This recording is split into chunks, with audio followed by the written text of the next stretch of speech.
గాయత్రి గుప్తా గారు నమస్తే అండి. నమస్తే. Welcome to Telugu one. Thank so you. Films ఎన్ని చేశారో కాంట్రవర్సీలు కూడా అన్నీ ఉన్నట్టున్నాయి. లేదు ఇవే ఎక్కువ ఉన్నాయి. ఇవే ఎక్కువ ఉన్నాయా? కాంట్రవర్సీలు ఎక్కువ ఉన్నాయా? కాంట్రవర్సీలు అని మీరు అనుకుంటున్నారు, నిజాలు మాట్లాడుతున్నాను నేను అనుకుంటున్నాను.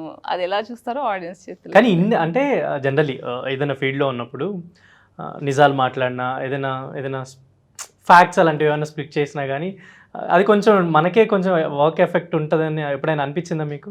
అంటే ఇప్పుడు నలుగురు కోసం బ్రతికే మనుషులు ఒక రకము, Hmm. నా సంతోషం కోసం బ్రతికే వాళ్ళు ఒక రకం. సో నలుగురు కోసం బ్రతికి ఆరోగ్యం పాడు చేసుకున్నా, సరే నా కోసం నేను బ్రతకాలి ఇప్పుడు అని మీకోసం మీరు చాలా బ్రతుకుతున్నారా? ఇయర్స్ నుంచే డిసైడ్ అయ్యా. లైక్ 2012లో నేను చాలా మెంటలీ చాలా షిఫ్ట్ అయ్యా. సో ఏంటి ఫస్ట్ టైంతో మళ్ళీ రాబోతున్నారు ఒక మంచి రోల్ తోటి, యా ఎలా ఉండబోతుంది మీ క్యారెక్టర్? అందులో ఫ్రెండ్లీగా కనిపించే ఒక బ్యాక్ స్టాబింగ్ చేసే ఒక బెస్ట్ ఫ్రెండ్. ఫ్రెండ్లీగా కనిపించే బ్యాక్ స్టాబింగ్ చేసి ఒక బెస్ట్ ఫ్రెండా? నైస్ క్యారెక్టర్ కదా.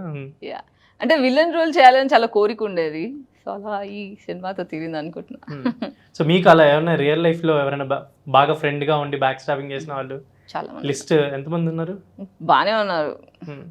అంటే దేని పరంగా, యాక్టింగ్ పరంగానా ఆర్ ఎల్స్ ఏదైనా మనీ పరంగానా లేదంటే ఇంకేదైనా అన్ని రిలేషన్? విధాలుగా లైఫ్ లో అందరు తగులుతుంటారు కదా.